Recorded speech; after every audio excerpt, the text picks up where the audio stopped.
Assalamualaikum warahmatullahi wabarakatuh.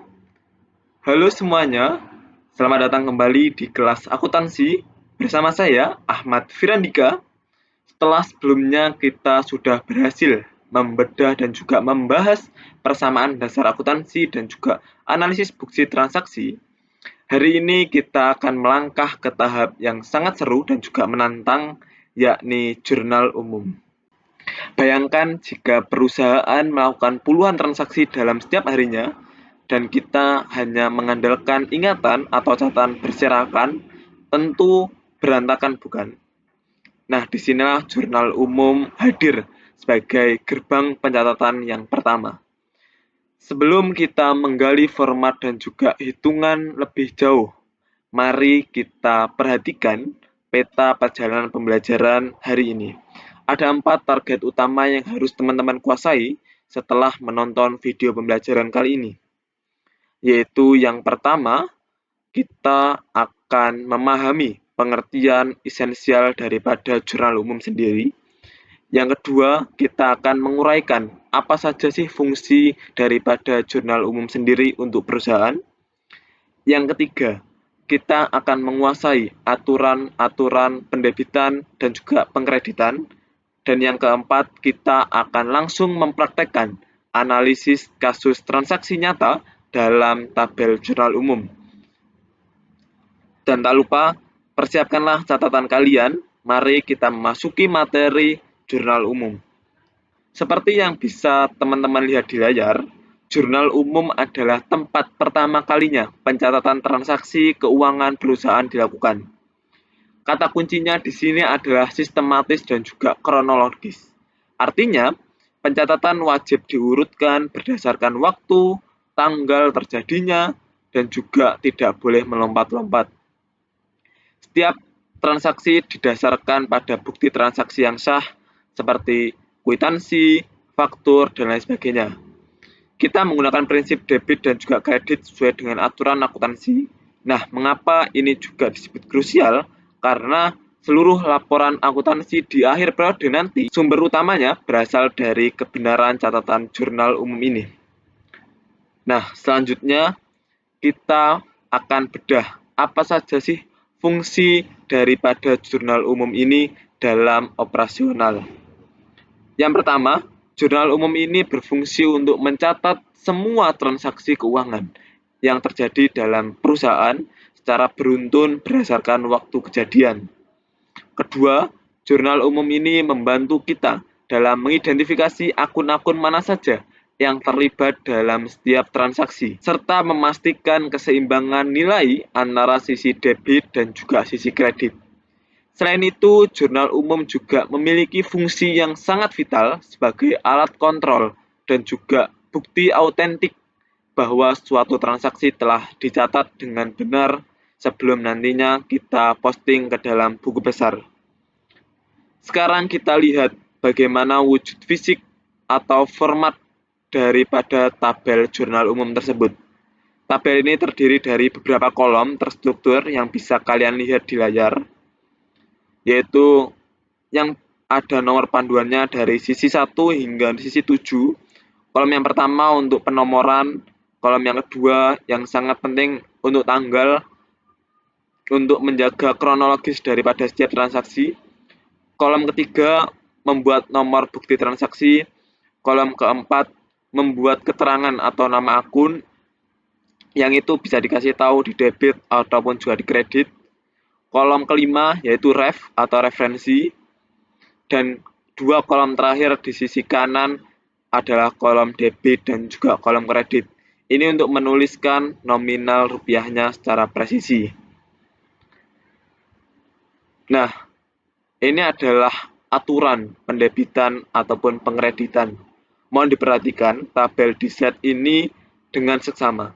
Akun aset, beban, dan priv memiliki kesamaan sifat, yaitu apabila nilainya bertambah, harus dicatat di posisi debit, dan jika berkurang, dicatat di posisi kredit dengan saldo normal di debit.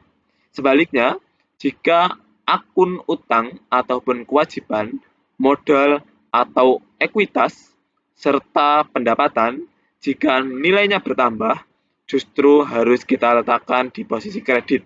Dan jika nilainya berkurang, diletakkan di posisi debit dengan saldo normal di sisi kredit.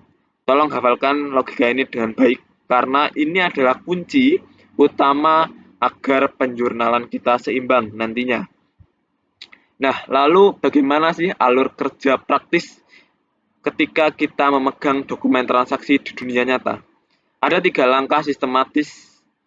Pertama, adalah mengidentifikasi transaksi yang terjadi berdasarkan bukti transaksi yang ada. Langkah yang kedua, menentukan akun-akun apa saja yang terlibat di dalam transaksi, serta menganalisis apakah akun tersebut posisinya bertambah atau berkurang. Dan langkah yang terakhir, barulah kita mencatat transaksi tersebut ke dalam jurnal umum dengan menempatkan nilai nominalnya pada posisi debit dan kredit secara seimbang. Ingat ya, seimbang. Nah, mari kita bedah contoh kasus konkret per tanggal agar pemahaman kita semakin tajam. Coba perhatikan tabel jawaban yang ada di layar kalian.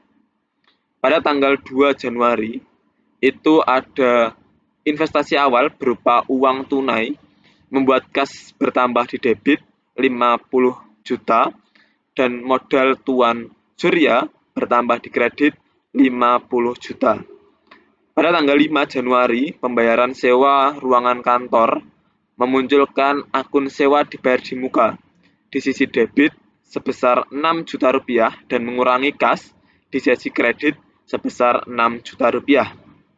Nah, bisa dilihat juga di tanggal 10 Januari, ini menarik, membeli peralatan kantor sebesar 15 juta rupiah, baru dibayarkan tunai 5 juta rupiah, sisanya utang.